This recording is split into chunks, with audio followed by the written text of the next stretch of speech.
Welcome to Pro Practice, your guide to refine, enliven, and illuminate the piano repertoire. I'm Josh Wright, and today's episode is part of the New Technique series, and we will be covering the key of E flat. So E flat major and E flat minor for the scales and arpeggios, and then all of the triads and all of the seventh chords for this key. Today's unique exercise is going to deal with touch, and I'm going to give you a couple different exercises to help with touch. And just for that reason, we're going to start off with scales because it's the most applicable exercise. You can most easily apply the different methods to scales, and you can certainly do it to the other things that I mentioned, but it will be most easily understood with scales. Okay, so touch, voicing, color, these are concepts I want to explain today, and you can get really creative with however you want to practice this. You can make up your own ways. I'm just only going to be able to present a few of these in this lesson, but let's go over the fingering first of all for E flat major. All right, for the right hand, I like to start with a 3. You can start with a 2 if you'd like. 4 on the B flat. 1, 2, 3. 1, 2, 3, 4. 1, 2, 3. 4, 3, 2, 1, 3, 2, 1, 4, 3, 2, 1, 3. Okay. Left hand. 3, 2, 1, 4, 3, 2, 1, 3, 2, 1, 4, 3, 2, 1. So just group them in your mind like that. Okay, let's try hands together slowly for 2 octaves.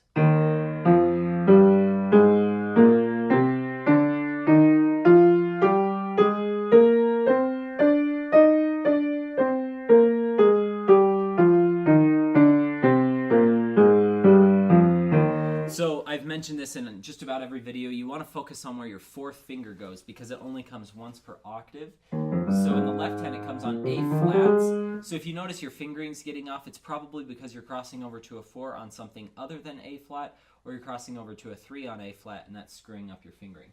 Okay? In the right hand, B flat. I just wanted to try something out really quick. Yeah, you could have kind of a variation of the fingering where you cross over to 4s in the left hand on Ds, but it's not comfortable. I like 4s on A flats. It makes everything much more comfortable. Okay. All right, here we go. Let's try it 4 octaves a little faster.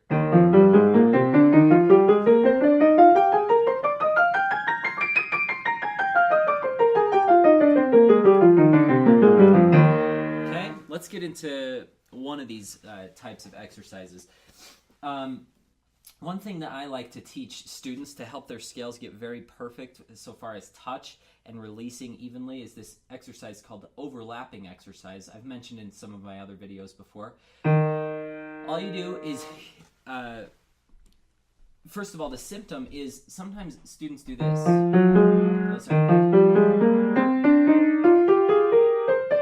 And you might be guilty of that, or you might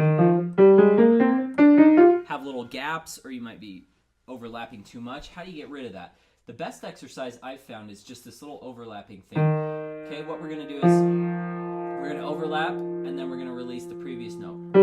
Overlap, release the previous note. Overlap, release the previous note. Overlap, overlap, overlap, overlap. Okay, so the best way I like to do this is say down, off, down, off, down, off, down, off. And you got to make a deliberate off when you come off.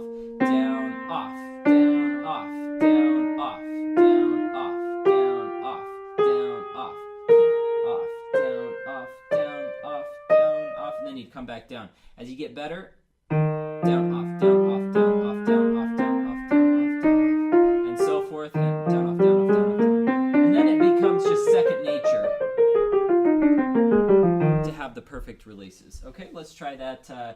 Maybe just 1 octave, hands together. Down, off, down, off, down, off. Oh, wrong fingering, sorry. Down, off, down, off, down, off, down, off, down, off, down, off, down, off, down, off, down, off, down, off, down, off, down, off, down, off, down, off.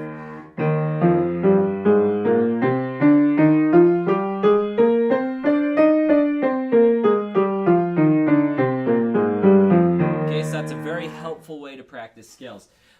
The next method that I want to go over is determining color. Okay, so we're going to try a little flatter of fingers. Again, this is just experimentation. This video, I've gone over pretty straightforward methods for all of the other videos. I wanted to explore something that's a little less direct today and more subjective to your personal tastes. So you can practice all of these ways if you'd like, or just pick and choose. Little flatter fingers gives more surface area on the keys. You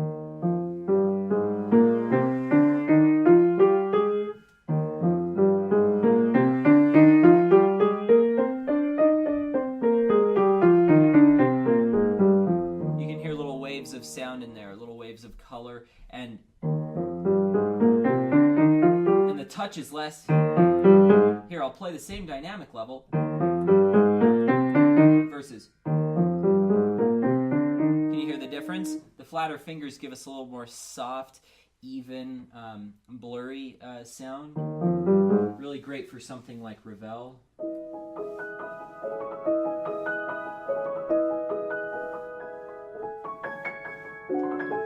I wouldn't want to play.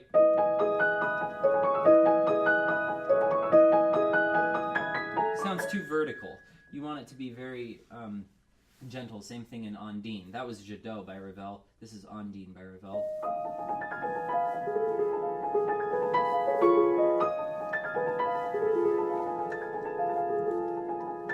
I have to have this light touch. Where do you think that you learn that kind of stuff? Well, you could start with scales. Why not?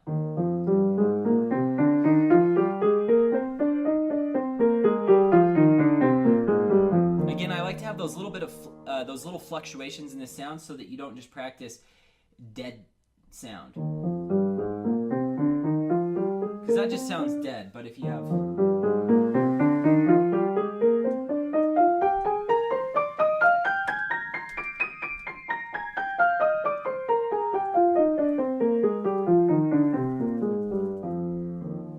Maybe you practice your rubato.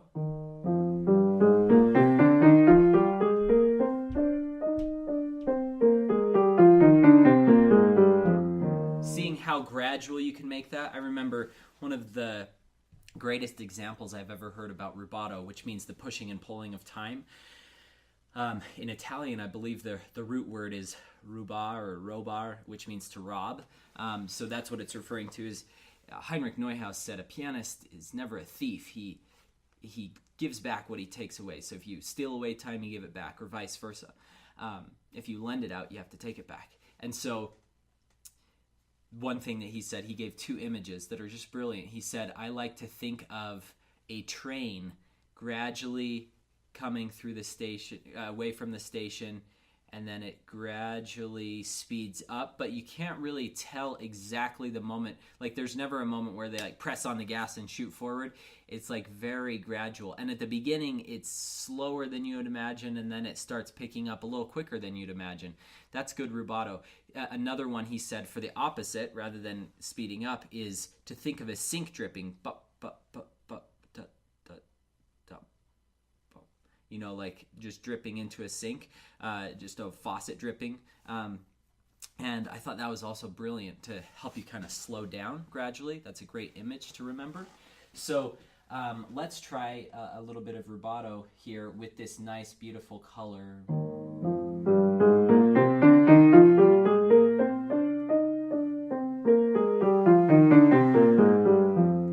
Let's try speeding up all the way around and then slowing back down at the beginning. So we're going to do a more gradual takeoff.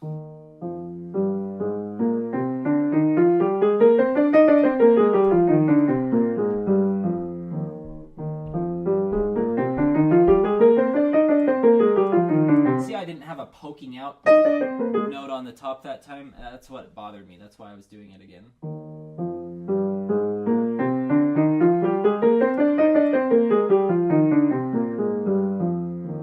Start.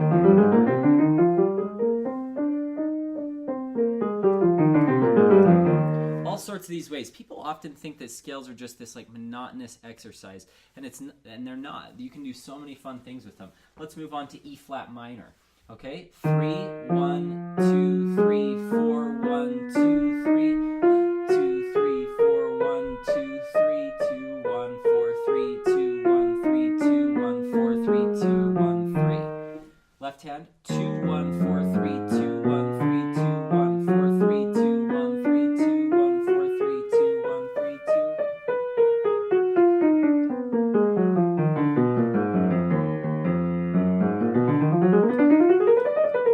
2. It's a little bit awkward right there. That can get a little bit tough, so just practice. If you're ever having a hard time with something, practice all high fingers. Let's actually go over that. That's another great touch. We've covered it in the C major video. I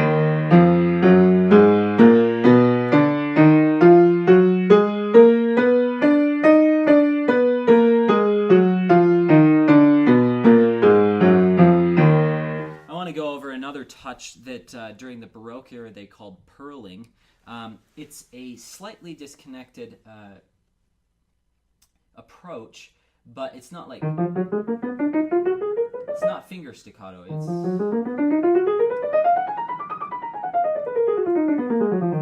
It gives.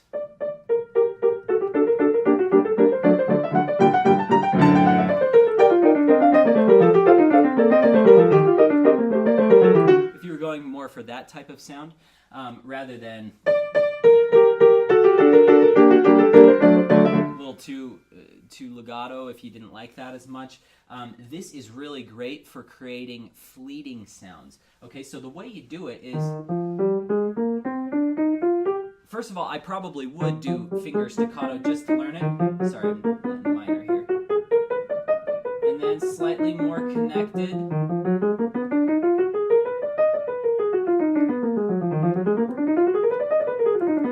And it lends itself very nicely to quick speeds. And so, for instance, this is one of my favorite examples of purling. It was from Marie Pariah, and I just fell in love with the way he played this when I was younger, from Chopin Concerto No. 2, first movement. Let's see.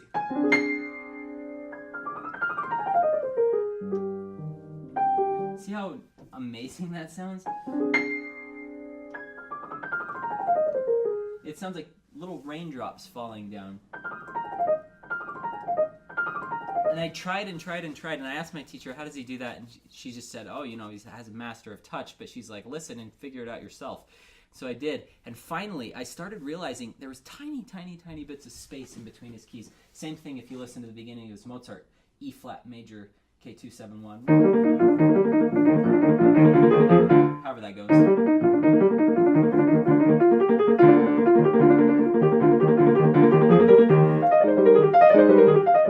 Rather than, it's,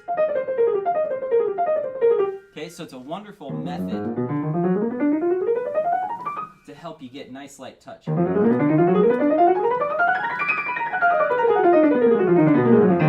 Okay, let's go ahead and move on. I'm going to try and think up more ways we can do this as we go along, but those ways are great to start out with. Let's move on to arpeggios. Okay, so let's go over fingering first. So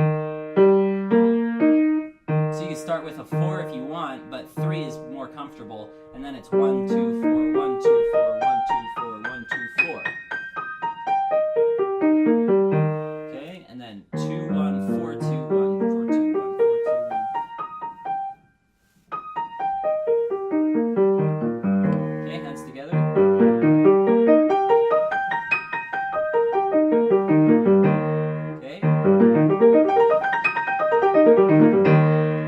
Okay, what you could do, this is another, I just thought of something. You could practice your voicing, all right? So,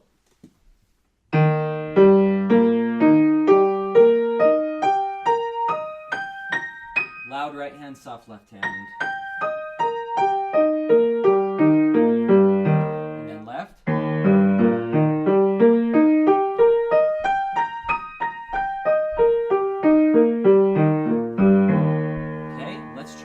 Flat minor. The fingering is different for this one. It's not the 2, 1, 4 because we have 3 black keys. So it's 1, 2, 3, 1, 2, 3, 1, 2, 3, 1, 2, 3, 1, 2, 3, 5, 3, 2, 1, 3, 2, 1, 3, 2, 1, 3, 2, 1. And that is a tough crossover because you're crossing over a wide distance and you're landing on a black key with your thumb. You can easily slip off the black keys. So think about landing on the exact center of the black key, and that should help.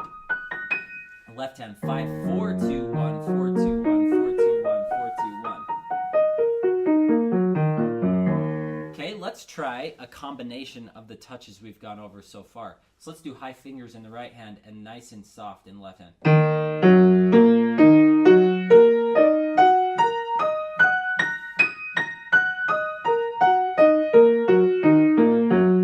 And let's do a little bit of purling in the left. I was kind of alluding to that, but...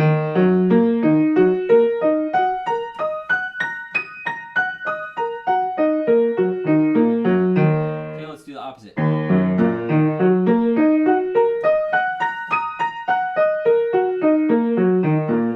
Having total control between the hands is so helpful. Okay, now let's try everything purling.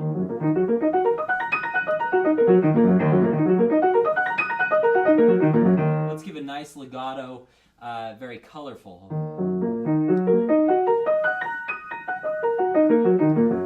Okay. All right, for chords, we're going to introduce a new technique. We'll start using the pedal a little bit. It's okay to use pedal in your exercises if you're doing it in a creative manner. Again, all of these things are meant to open up your ears to different possibilities. You're not going to just practice and get, practice physically and your mind's totally checked out and you'll somehow get this great touch. You have to be so critical of what you're listening to. And you can develop sharper ears. It's not something you're born with. Of course, people are naturally inclined with certain things, so you might be born with some talent, but you're certainly not just given a gift and you can never develop anything beyond that. Okay, so let's try E flat major chords. Let's just go over fingering real quick. 5-3-1, 5-2-1, 5-3-1, 5-3-1. Okay, so root position, first inversion. Again, these inversions are just a reordering.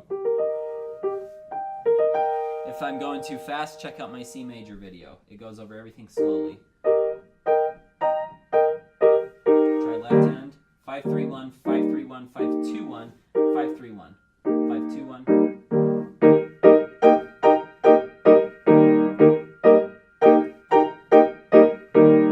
Okay, minor, you drop the third. Let's do those in inversion slowly. Okay,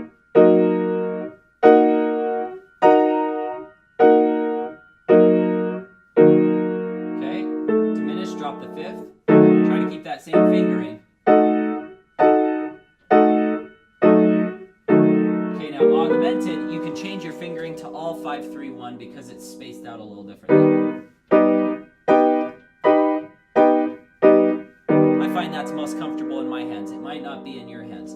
Okay, so one thing I want to practice with chords is pedaling and the art of pedaling. Okay, so what I want to go over is how pedal is not just thrown down and thrown up. There is kind of a pedal zone where you really start to feel the dampers lift off the keys, because the first little part of the pedal doesn't do much at all. And then the part that's really important is where they lift off, and then anything below that doesn't really matter. So I'm not saying you just have to hover right in the pedal zone. You can always go a little below it to play it safe, and then a little above where you want it to release just to play it safe. But you don't need to throw your foot all the way to the floor and then all the way back off. And you certainly don't want that loud clicking sound. I had a teacher say, it sounds like I'm in a furniture warehouse when you play, on this really, really loud pedal. And so ever since then, I've been very careful to not ever smack down on my pedal. And I've noticed professors do that. They will just bam, and they'll just smack it. And it's so distracting when you hear a clicking noise amidst beautiful music. Don't let it ruin the sound. And some people might say, oh, that's just a superficial little thing. No, if people hear it and are distracted by it, it's a bad thing. So don't do it. All right, so let's try a gradual lift off. This is going to be so useful in any type of romantic lyrical work. So like, for example, the first ballade is the first line is so difficult to pedal.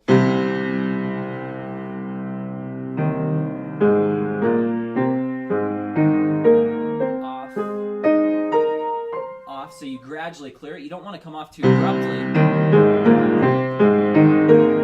That sounds cheesy, and you don't want to come off too early. It sounds too dry. So it's just down, gradually come off by the time the C gets there. Gradually down, then gradually back up. So you can always plunge down quickly, but then you let off gradually because you want the dampers to slowly relax onto the strings, that gives it this nice kind of pulling away. Okay, so let's try going down, off.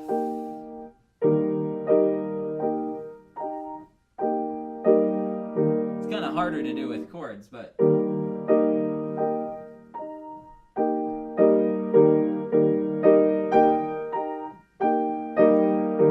okay, let's try a different one.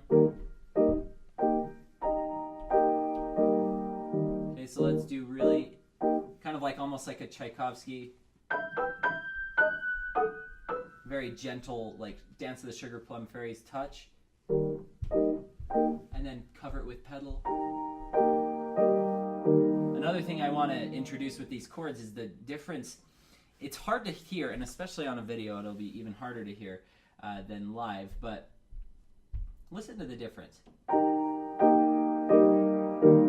Same dynamic level, different touch.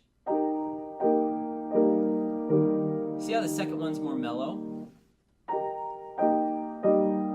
When you play up, it sounds a little more bell-like, and when you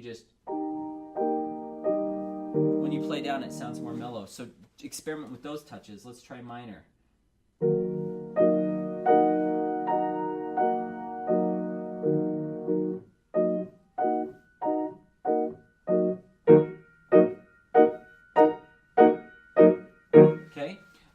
Something I want you to try on diminished is voicing. This will be a nice healthy challenge. We'll do this on 7th chords as well. Different voices. Okay, let's just start with tops because they're easy. Okay, let's go to augmented and we'll voice the bottoms. Okay, let's move on to 7th chords. Now we're going to try voicing our inner voices. Okay, let's go over the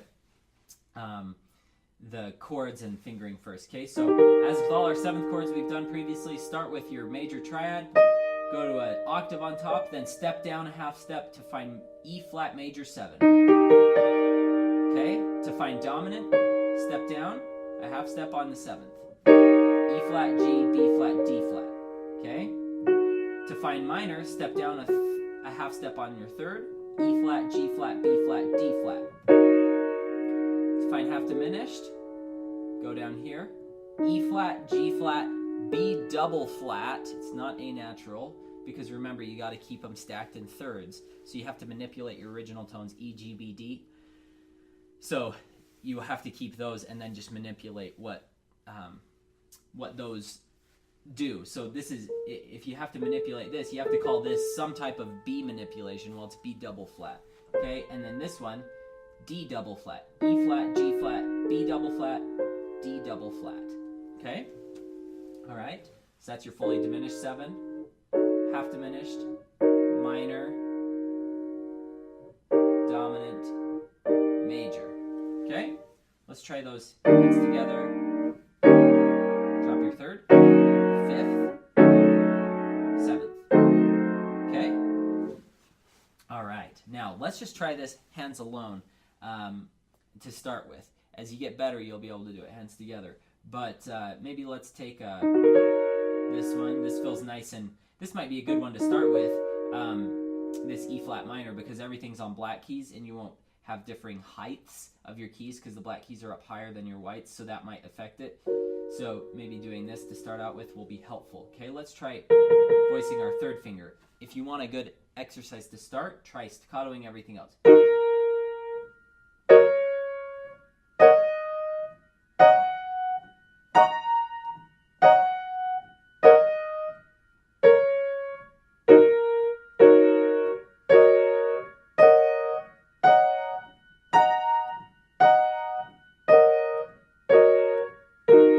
Tough one. Let's try voicing our 2nd finger.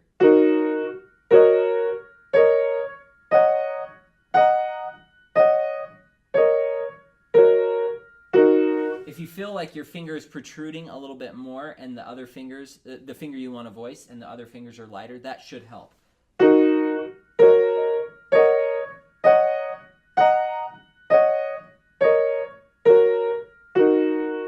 Okay, let's try left hand. This is going to be tough.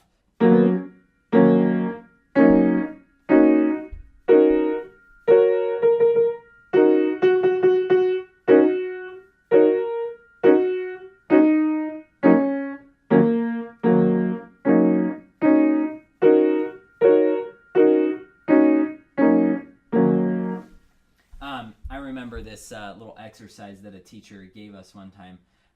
He said, play Jingle Bells.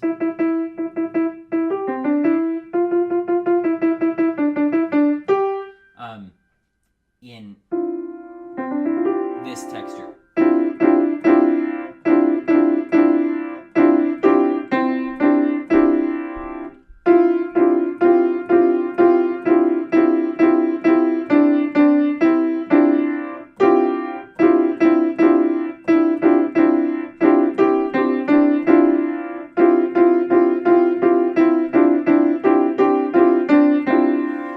And that's a tough little exercise, but you can get better and better at it. Okay, just to recap, let's go over all of our seventh chords and inversions. I don't know if we've even done that yet. Okay, E flat major 7, drop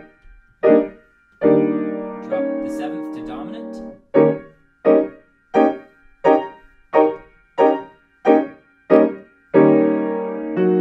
drop the 3rd for minor 7,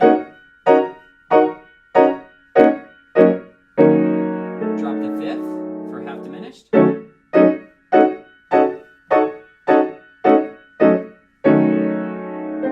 the 7th for fully diminished.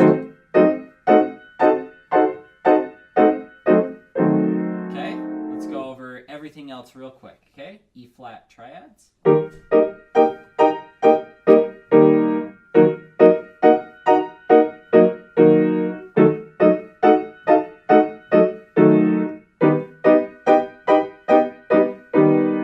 Okay, let's go over our arpeggios.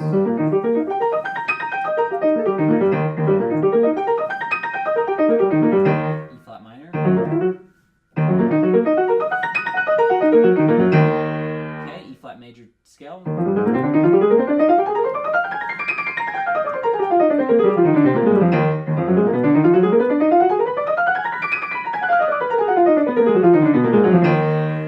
All right, so all of these videos in this series present a different technique so that by the end of the 12 videos, you'll have at least 12 different ways, and I mean way more than that, because just today we went over like 5 or 6 different ways you could practice voicing and creating different colors.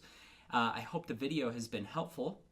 And again, none of these concepts are specific to these scales that I'm doing them for. You can do them for any scale. So there's nothing special about E flat that lends itself to voicing and color, whereas G major doesn't, or something. So feel free to interchange those. If any of you have any questions, my email is josh@joshwrightpiano.com. Thank you so much for joining me today. I appreciate your support of Pro Practice.